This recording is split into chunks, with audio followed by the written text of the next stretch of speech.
We're continuing to look at this issue as to why men get stuck in a loop of success and failure in this matter of sexual sin, pornography, and masturbation and such.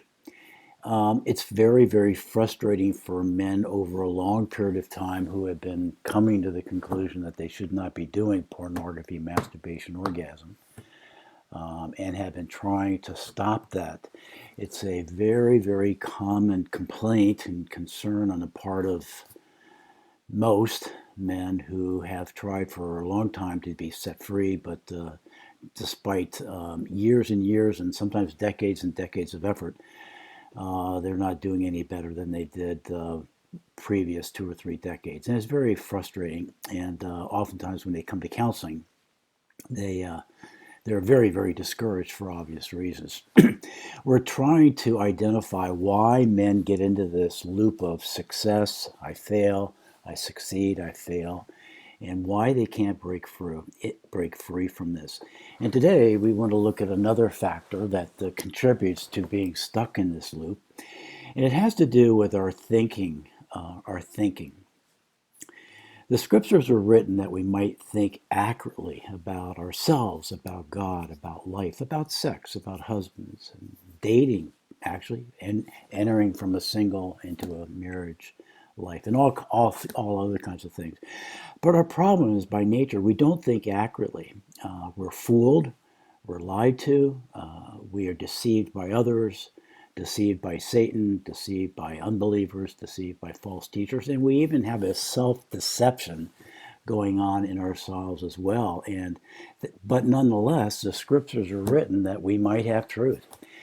And I think one of the reasons why men get stuck in this success and failure loop is because they're not thinking accurately. And we're going to be, over the next number of videos, looking at 4 different scriptures that were written for us that we might think and know what is true and what is right and what is accurate in the mind of God as it applies to us about these sexual matters. And I think what we're trying to do is not be fuzzy about this, but we want to learn how to align our thinking and our believing in line with the truth of the scriptures. And when we do that, that truthful, biblical, scriptural truth applied to our hearts can and will actually, with God's grace, set us free to sexual purity and faithfulness. Okay, so we're going to look at 4 different scriptures, only one of them today, all in the purposes of trying to look at the scriptures to help us to think and know and understand these matters very accurately, where oftentimes we are not. Okay, so we're going to be looking at Matthew chapter 5 today. Turn in your Bibles to that. Take out some paper and pencil, of course. And we're going to be looking at this passage in the Sermon on the Mount where Jesus is talking to us about sexual matters. And it's Matthew chapter 5, verse 27 through 30. And I'm going to draw out 5 things that I think are going to be really important for us to understand as we look at this passage together. So let me read it, and then we'll look at the 5 points that can help us to think truthfully and accurately about these matters. Jesus speaking in verse 27 of Matthew chapter 5. You have heard that it was said, quote, do not commit adultery, quote. But I tell you that anyone who looks at a woman lustfully has already committed adultery with her in his heart. If your right eye causes you to sin, gouge it out, throw it away. It is better for you to lose one part of your body than for your whole body to be thrown into hell. And if your right hand causes you to sin, cut it off, throw it away. It is better for you to lose one part of your body than for your whole body to go to hell. End of quotation from Jesus on the Sermon on the Mount. Okay, so number 1. Jesus has written this that we might think accurately. So number 1 is this passage we need to understand, first of all, is written to married people. It's written about adultery, and the Greek word there is specifically the word for adultery. It gets confusing when you look at various sexual terms in the New Testament, and translators sometimes take this word adultery and translate it fornication, sexual sin, sometimes a different word, which is fornication, is sometimes translated adultery. But this particular verse, this particular word in the Greek, really means that you have a husband and wife, and they are going outside of their marriage to have sex, and that would be constituting adultery. So this passage is written for married people. If you're married today, you want to pay attention to this particular matter. This text really applies to you. Now, if you're a single person who wants to be married, then you ought to pay much attention to what's being said here today as you anticipate getting into marriage in the right way and living out that marriage in ways that God would honor God and be pleasing to you and to your wife and to your husband. Okay, so singles who want to be married, get on board here and let's do this together. All right, number two, to think accurately. This passage was written, interestingly, because the Pharisees, the teachers at that time, were thinking inaccurately. And this was what they were thinking.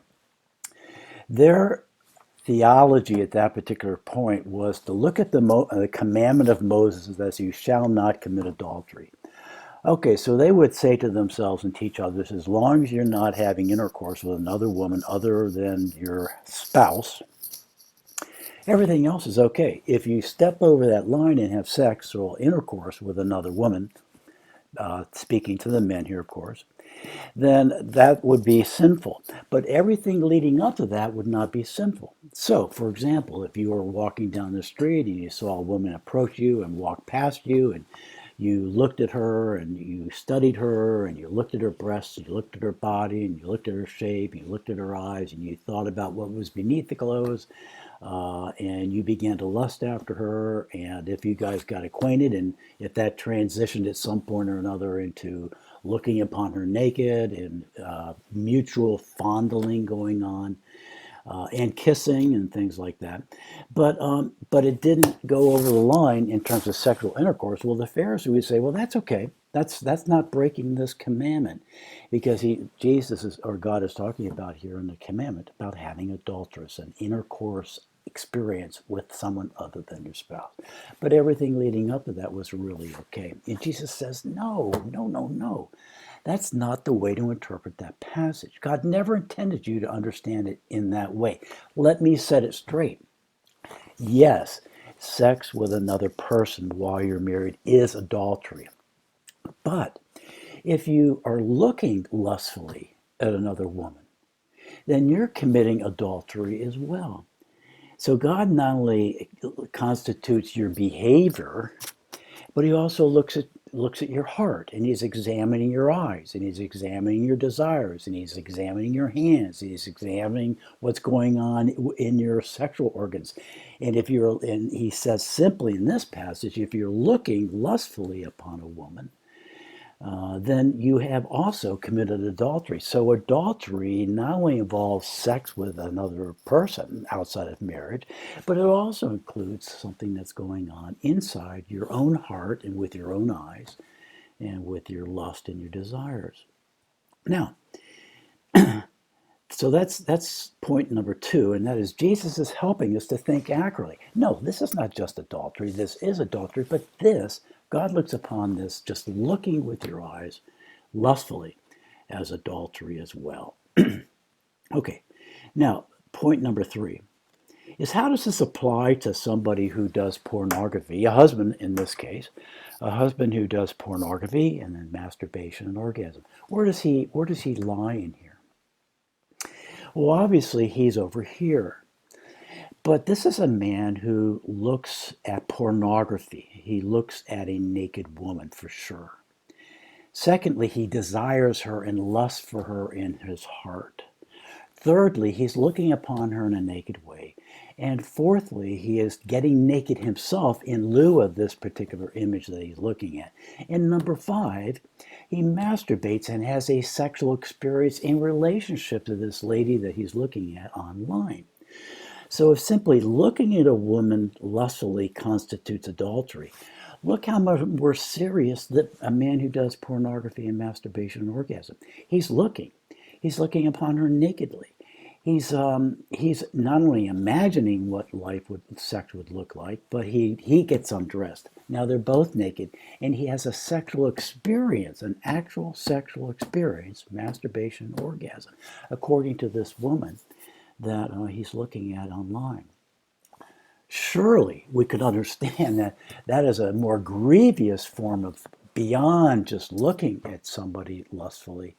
I'm also bringing that to an orgasmic sexual experience as well, which makes it far worse than just looking at someone and lusting after them with their eyes. Jesus is trying to help us to understand how to think accurately about these sexual matters. And surely, if looking at a woman lustfully is adultery, then looking at a woman naked, taking your clothes off, having an orgasmic experience in relationship to this woman that you're looking at is surely 3 or 4 or 5 times more seriously sinful than just lusting in her with her heart. So here's where we're going with this. That men, if you're doing pornography and masturbation orgasm and you're married, you are committing adultery. You are committing adultery. Jesus defines it very, very clearly. And you have to think accurately about that. If you're separating those two things, this is adultery worthy of punishment, but this isn't. That this is not right with God, but this is. This is serious, but this isn't. This is God says something specifically about this, but he's quiet about this. Well, then you're not thinking accurately, you're not thinking truthfully, and you're not thinking God's thoughts about these particular matters. And it's very important. If you want to get out of this loop of success and failure, you've really got to start to think about this pornography, masturbation, orgasm falls surely in the context of what Jesus is saying here. You've got to think accurately about your pornographic, masturbatory, and orgasmic experience outside of your marriage in a much, much different context than you're allowing it to be, I think, right now. And that's causing, because you're thinking it's small and not big and trivial as important and not spoken about in the scriptures, whereas this is, and you're entirely wrong about that. And you need to come to God and ask him to help you to see this truthfully and accurately. Okay, now in the interest of thinking accurately, Jesus does something else in this passage that that the New Testament does very frequently. Whenever they talk about sexual things, there is also something very frequently connected to it, and that is a warning.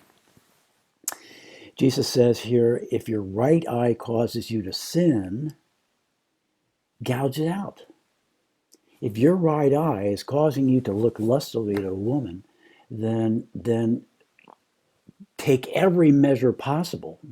We're not to take that literal, but if your eyes are causing you to commit adultery, well, then you got to do something about what you're looking at, and you got to take extreme measures to not commit idolatry with your hands. And then he says about with his eyes rather. Then it says, and if your right hand causes you to sin, cut it off. Now, it's very curious that in this context, Jesus talks about the hand. If your right hand is contributing to pornography and masturbation and orgasm, cut it off. Now, he doesn't want us to be literal there, but what he's saying is if your right hand is causing you to commit adultery, stop it. Do everything within your power with God's help to use your hands for proper things and not improper things like pornography and masturbation and orgasm. A married man should be having entire sexual experience with his wife and wife alone and not doing pornography and masturbation and orgasming apart from his wife.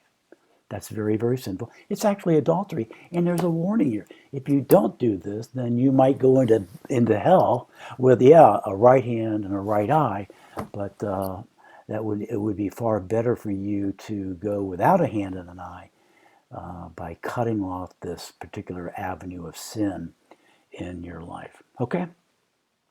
This is all in the interest of trying to think accurately. If we're deceiving ourselves and saying, well, okay, I'm not jumping in the sack with another woman, my wife's upstairs sleeping and I'm doing this in the closet or in the basement with my computer, and there's nothing wrong with that, men, you're very, very misled there and very, very deceived.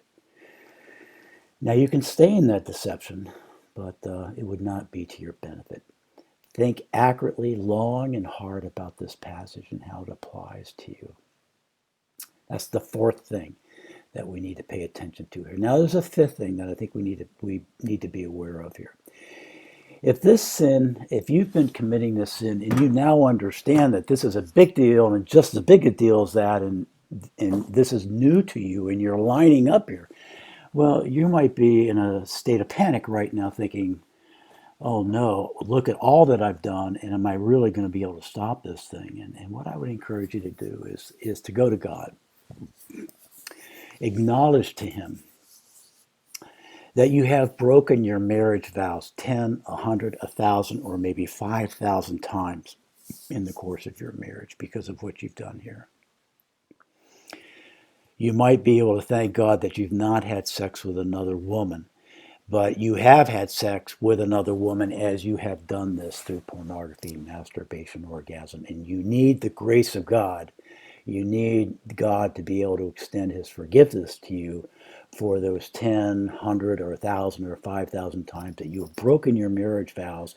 You've broken your vows before God to be faithful to your wife that many times, and you're very, very badly in need of forgiveness.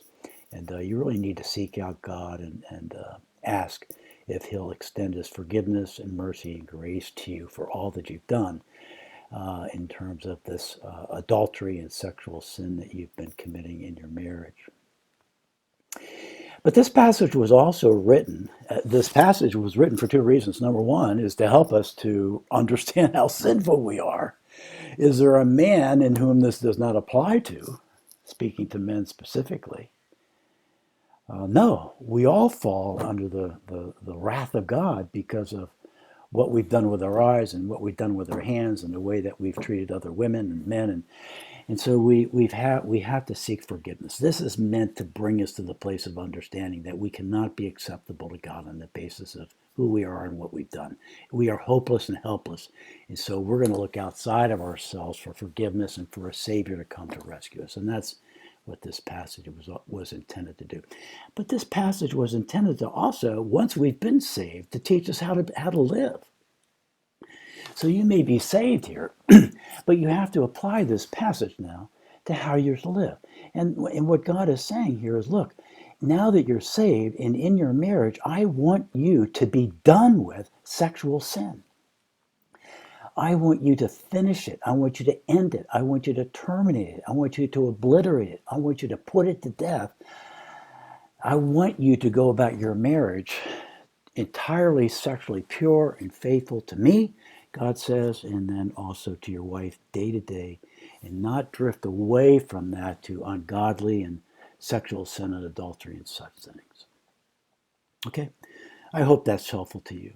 I know it will be if you take those things to heart. And my prayer for you is that God is opening your eyes, realigning your thoughts, thinking about that deeply, and those deep thoughts, and going to God and asking for forgiveness, and then asking Him to fill you with additional truth to help you to be free from this. I'm confident these videos will go a long way to explain why you're in this loop and how to get out of it. That's passage number 1. We've got 3 more passages that we're going to look at in this context in terms of why are men in this success failure loop, and how can we what do we need to learn to align ourselves and think accurately about these matters as a way of spinning off and being different and better people. I'll see you next time around.